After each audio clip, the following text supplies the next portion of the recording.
Bismillahirrahmanirrahim. Assalamualaikum warahmatullahi wabarakatuh. Saya Fatur Ramadan dari Prodi Informatika Universitas Sahabat Asia. Di sini saya ingin mempresentasikan proposal tugas akhir saya yang berjudul Pemanfaatan Cloud Computing dan Wireless untuk Manajemen Aset di Rumah Sakit Universitas Indonesia. Langsung saja. Pertama ada abstraknya. Dalam dunia bisnis, jumlah pengeluaran harus lebih kecil dari jumlah pendapatan. Salah satu pengeluaran yang sering digunakan yaitu pengeluaran di bidang aset. Pengeluaran ini merupakan pengeluaran yang bersifat wajib karena aset ini menunjang proses bisnis menjadi lancar. Pengelolaan aset menjadi salah satu fokus dari proses bisnis. Kemudian dalam mengakses data tersebut pun sangat berpengaruh pada manajemen aset. Salah satu teknologi yang sangat membantu dari permasalahan tersebut yaitu cloud computing dan wireless. Tujuan penelitian ini saya lakukan yaitu untuk memudahkan dalam melakukan manajemen aset yang tersedia. Manajemen aset ini termasuk pendataan barang aset masuk, keluar, pemusnahan, peminjaman, dan perawatan.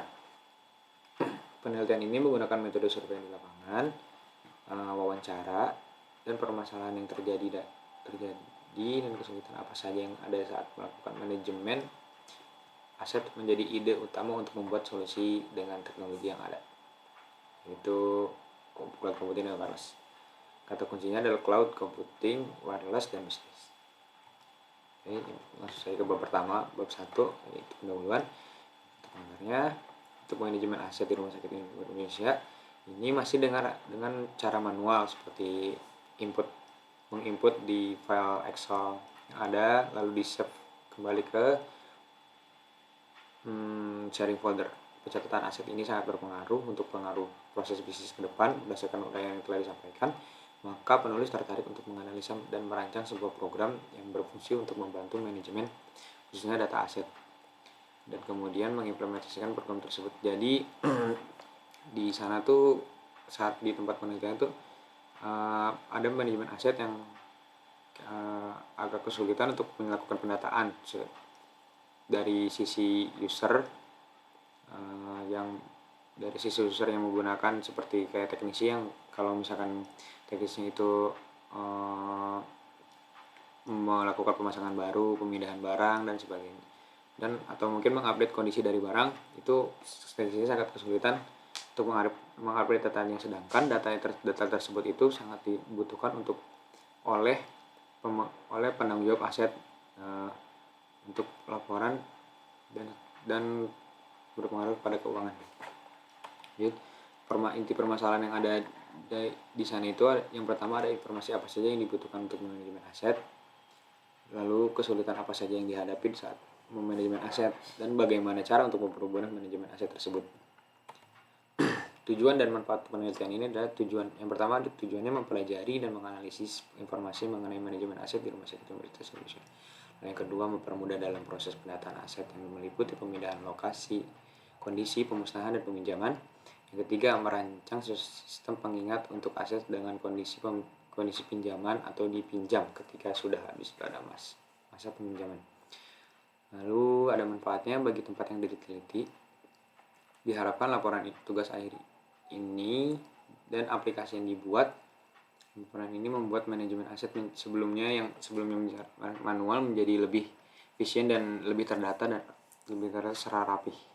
Penulis berharap untuk dapat mengembangkan aplikasi yang telah dibuat tersebut dengan tampilan yang menarik dan lebih efisien, dan mempercepat dan menata agar lebih indah dan lebih bagus untuk proses penggunaannya, lebih mudah juga. Yang kedua ada bab 2 itu dasar teori. Pertama, latar belakangnya adalah dalam manajemen untuk aset sebelumnya memanfaatkan file format Excel untuk melakukan pendataan. Format Excel ini yang ada disimpan melalui sharing folder. Kekurangannya, jika file tersebut sedang dibuka oleh salah satu user, maka user lain tidak akan bisa mengeditnya. Nah, ini yang menjadi permasalahan yang tadi ada di awal. Jadi ketika si teknisi itu ingin mengupdate file yang ada, sedang mengupdate file pemindahan, misalkan file pemindahan aset.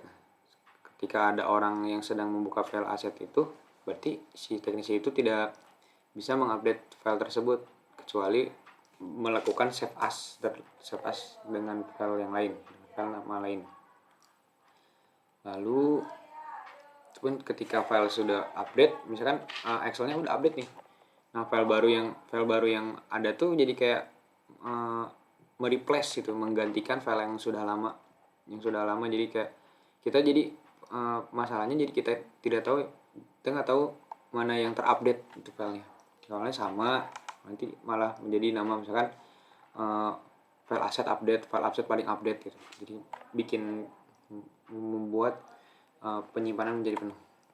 Ada satu teorinya, ada cloud computing dan wireless cloud computing adalah paradigma komputasi yang digunakan untuk efisiensi biaya di mana informasi dan dapat diakses dari browser web oleh pelanggan. Cloud computing adalah pengembangan berbasis internet dan penggunaan komputer teknologi. Computing adalah paradigma komputasi dengan keunggulan sumber daya yang mudah dikembangkan secara real time seperti file, data program, hardware, dan third party service. Dapat diakses dari browser web melalui internet untuk pengguna. Wireless merupakan teknologi memanfaatkan jaringan tanpa kabel dan dengan media transmisinya menggunakan frekuensi radio dan infrared.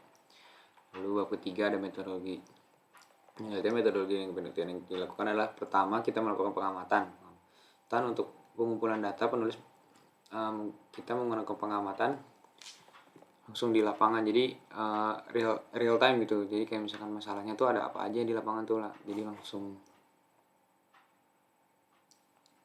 kayak real langsung di lapangan itu ada masalah apa aja, langsung kita mendatanya. Misalkan kayak kurangnya kesulitan untuk melakukan penulisan serial number atau mungkin penulisan kayak update file yang dari barang-barang tersebut. Lalu setelah melakukan pengamatan, kita akan melakukan wawancara untuk user dan admin dari si aset tersebut. Nah, yang pertama kalau tujuannya melakukan wawancara itu kita menanyakan apakah yang di lapangan itu, apakah yang terjadi di lapangan ada yang kurang atau enggak. Lalu si wawancara ini lalu ketika kita merancang suatu sistemnya, apakah dari sisi usernya itu dapat mempermudah atau mungkin mempersulit gitu. Ya, lebih tepatnya bisa meminta saran dari si usernya tersebut, dari sisi user mempermudah atau mempersulitnya, lebih mudahnya bagaimana. Nanti kita menyarankan lalu apa saja apabila dikhawatirkan kekurangan data yang kita miliki saat melakukan pengamatan.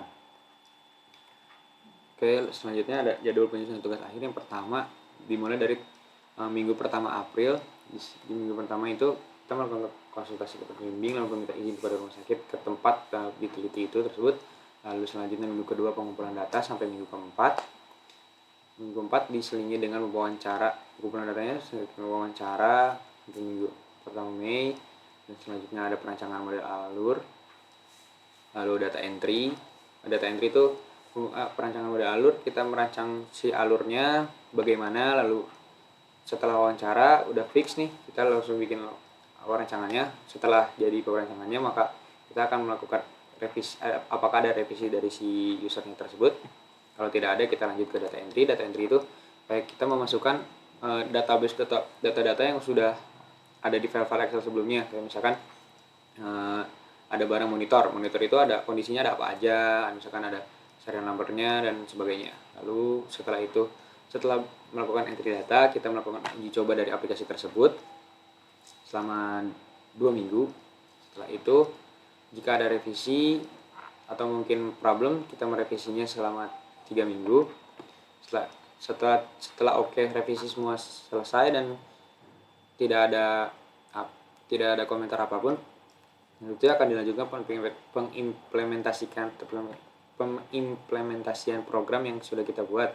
Setelah itu sudah mengimplementasikan, kita melakukan pemberian edukasi untuk user dan admin untuk pemakaian si aplikasi tersebut.